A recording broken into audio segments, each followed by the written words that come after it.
Вітаю, гэта Тимофей і 108 выпуск подкаста праз космас. У гэтым выпуску нас чакае адразу некалькі вельмі цікавых навін.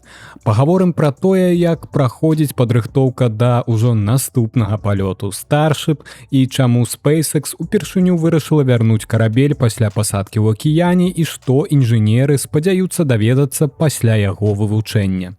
Таксама яшчэ раз пагаворым пра поўнае сонечнае зацьменне, якое ўжо праз некалькі дзён змогуць убачыць жыхары Еўропы і як частковае сонечнае зацьменне жыхары Беларусі. І пагаворым пра адзін з самых прыгожых заркападаў года, дзе умовы назірання, за якім сёлета складуцца амаль ідэальныя.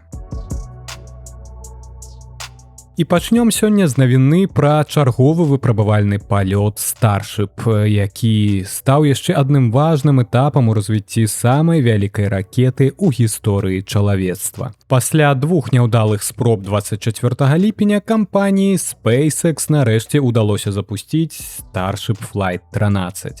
Starship стартаваў у 17:51 па мясцовым часе з пляцоўкі Pad-2 у Starbase.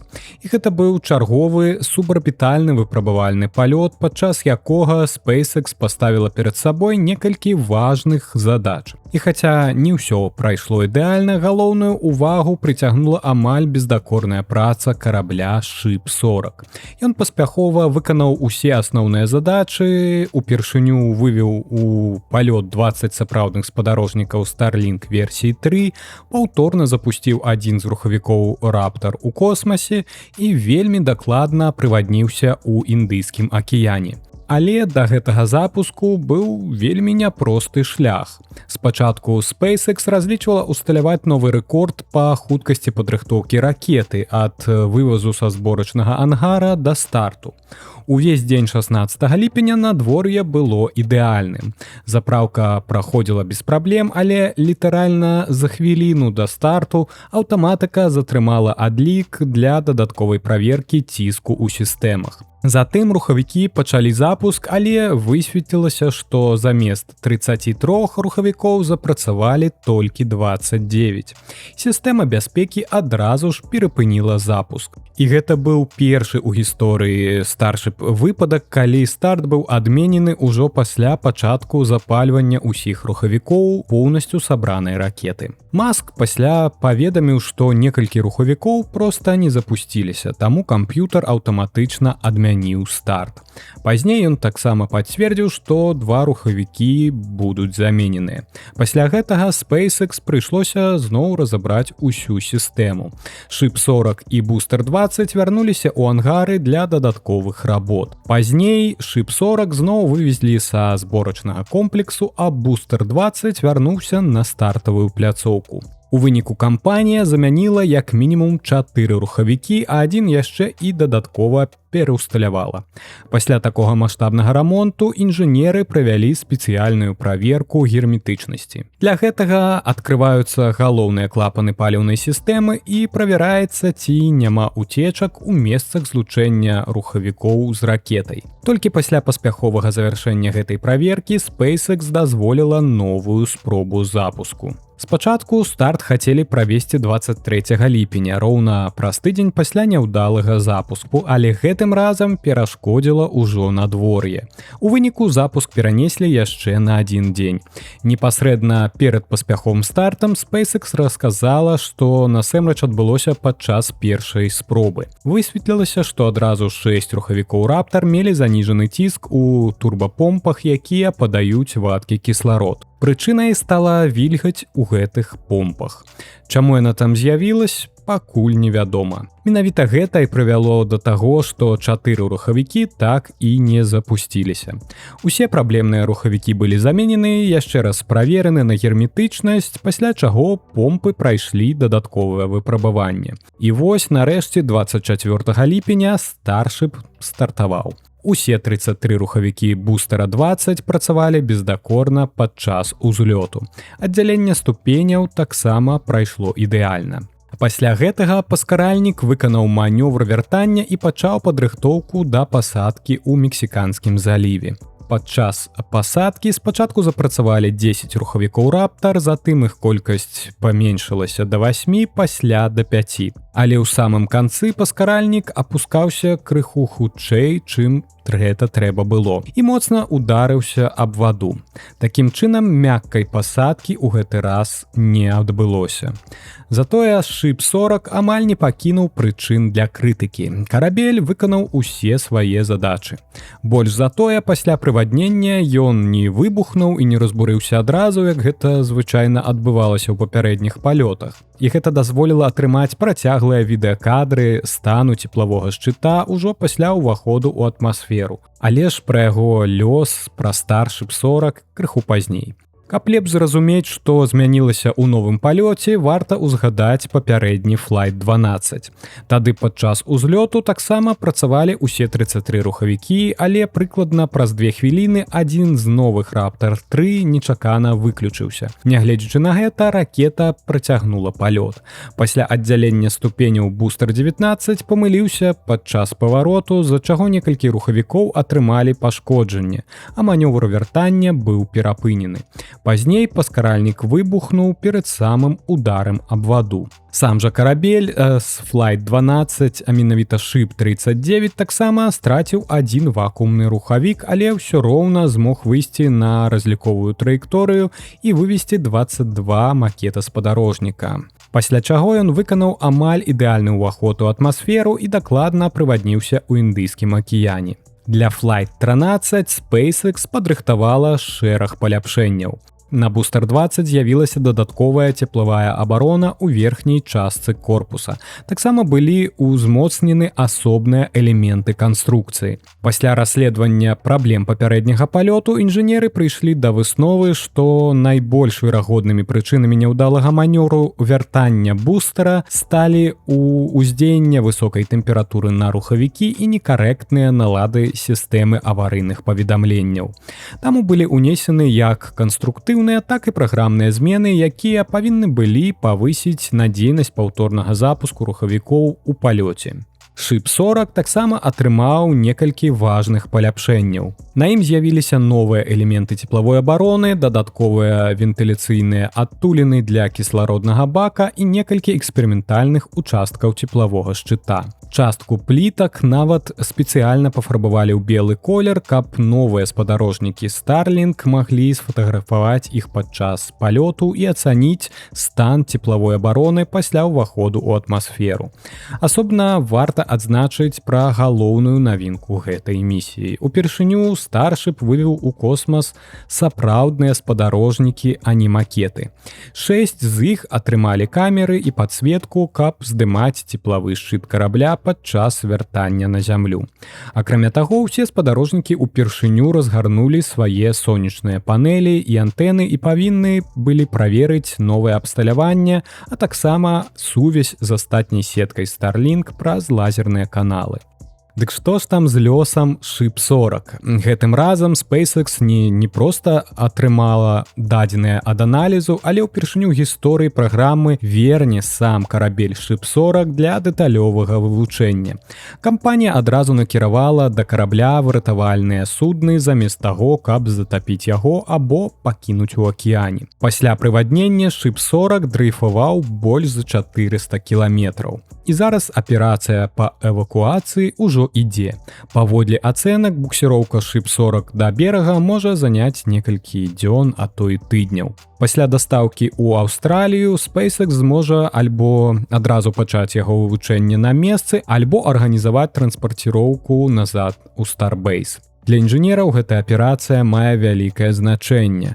Упершыню яны атрымаюць магчымасць даследаваць сапраўды Starship пасля поўнага палёту, а не толькі па фотаздымках і тэлеметрыі, але непасрэдна сваімі рукамі. Асаблівую ж цікавасць выклікае стан цеплавога шчыта.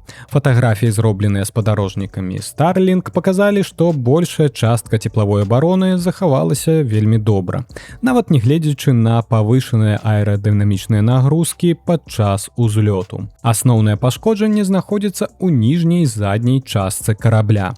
Там адсутнічаюць некалькі цеплаахоўных плітак, а таксама відаць пашкоджанне ніжняга краю корпуса. Пры гэтым здымкі са спадарожнікаў дазволілі вызначыць, што гэтыя пашкоджанні з'явіліся яшчэ падчас палёту, а не пасля прываднення. І гэта вельмі каштоўная інфармацыя для далейшага ўдасканалення цеплавой абароны Starship. І нарэшце яшчэ адзін цікавы момант. Flight 13 можа стаць апошнім субарбітальным палётам Starship на доўгі час. Ужо падчас наступнага выпрабавальнага палёта пад нумарам 14 SpaceX хутчэй за ўсё паспрабуе ўпершыню вывесці новую версію Starship на арбіту. Праўда, вяртанне паскаральніка з захопам вежай, магчыма, крыху пачакае. Тым часам SpaceX ужо актыўна рыхтуецца да Flight 14. У дакументах кампаніі цяпер пазначана новая магчымая дата запуску 20 жніўня. Раней разглядалася дата 13 жніўня, але цяпер яна была змененая. Вядома, гэтыя тэрміны яшчэ могуць змяніцца ў залежнасці ад гатоўнасці ракеты і стартавай пляцоўкі, але ўсё паказвае на тое, што наступны палёт сапраўды можа адбыцца ўжо ў жніўні. На стартавай пляцоўкі пад 2 пасля 13-го палёта працы пачаліся літаральна адразу. Акрамя таго, рабочыя ўжо пачалі дэмантаваць асобныя элементы рычагоў вежы. І ўсё гэта вельмі нагадвае падрыхтоўку да першай сапраўднай спробы злавіць карабель Starship пасля палёту. Паралельна ж працягваецца і падрыхтоўка новых апаратаў. Наступны будзе Бустер-21, які ўжо прайшоў крыягенныя выпрабаванні і зараз атрымлівае рухавікі перад статычным агнявым тэстам. Карабель жа пад нумарам 41 таксама ўжо завяршыў крыягеннае выпрабаванне, ужо атрымаў усе неабходныя рухавікі і ў бліжэйшыя дні павінен адправіцца на палігон Мэссі для выпрабаванняў рухавікоў. Пасля статычнага агнявога тэсту карабель вернецца ў ангар, дзе будзе праходзіць інтэграцыю карыснай нагрузкі і фінальную падрыхтоўку да палёту. Таму пакуль Ship-40 яшчэ вяртаецца з Індыйскага акіяна, а SpaceX ужо поўным ходам рыхтуецца да наступнага кроку пад назвай Flight 14, які, магчыма, можа адбыцца ўжо праз некалькі тыдняў. Да адной з самых чаканых астранамічных падзей апошніх гадоў засталіся ўжо літаральна некалькі дзён. 12 жніўня адбудзецца поўнае сонечнае зацьменне, якое будзе першым у Еўропе за апошнія 27 гадоў. Тысячы аматараў астраноміі ўжо на шляху ў Ісландыю, Іспанію і Грэнландыю, каб убачыць, як сярод белага дня сонца цалкам знікне за месяцам. Усё таму, што шлях поўнай фазы пройдзе праз гэтыя краіны, Грэнландыю, Ісландыю і Іспанію. Менавіта там можна будзе убачыць самае цікавае. Гэта момант, калі месяц цалкам закрые дыск сонца, а на небе застанецца толькі яго карона. У момант найбольшага зацьмення поўная фаза працягнецца 2 хвіліны і 18 секунд. Цень месяца пройдзе над зямлёй шлях даўжынёй каля 8260 кіламетраў, а шырыня паласы поўнага зацьмення складзе прыкладна 293 кіламетры. На тое, каб перасекчы нашу планету, месяцоваму ценю спатрэбіцца каля 96 хвілін. Адным з самых удалых месцаў для назірання стане Рэйк'явік і заходняя частка Ісландыі. Там сонца будзе яшчэ даволі высока над гарызонтам перад тым, як цалкам схаваецца за месяцам. Вельмі добрыя умовы чакаюцца і на паўднёвым захадзе Іспаніі. На жаль, у Беларусі мы ўбачым толькі частковае сонечнае зацьменне. Пры гэтым ёсць адзіны важны нюанс. Максімальная фаза зацьмення наступіць ужо тады, калі сонца будзе блізка гарызонта. Адным з найлепшых месцаў для назірання стане Гродна. Чым заходней вы знаходзіцеся, тым лепшыя будуць умовы. Але нават там сонца пачне заходзіць у момант максімальнай фазы. Таксама варта памятаць, што рэальны гарызонт могуць закрываць дрэвы, будынкі або ўзвышшы. Таму месца для назіранняў лепш выбраць загадзя. За апошнія гады мы ўжо бачылі некалькі вельмі прыгожых сонечных зацьменняў у розных кутках свету. Але цяпер чарга дайшла і да Еўропы. Цікава, што яшчэ некалькі гадоў таму гэтая дата здавалася вельмі далёкай, але цяпер яна ўжо амаль наступіла. Дарэчы, калі вы знаходзіцеся ў Іспаніі, Ісландыі ці збіраецеся назіраць зацьменне з Беларусі або іншай краіны, абавязкова напішыце мне пасля выпуску, дзе вы былі і што ўдалося ўбачыць. Мне будзе вельмі цікава пачуць вашыя ўражанні.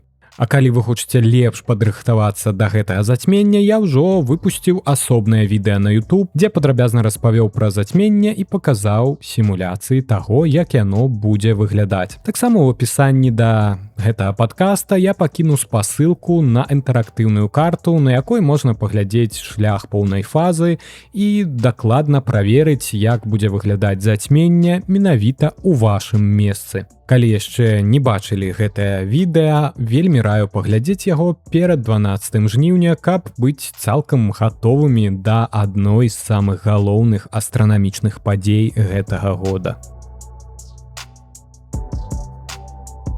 І амаль за ёй наступнай ідзе яшчэ адна падзея, якую таксама нельга прапусціць. У ноч з 12 на 13 жніўня свайго піку дасягне метэорны поток Персеіды. Адзін з самых прыгожых і папулярных зоркападаў года.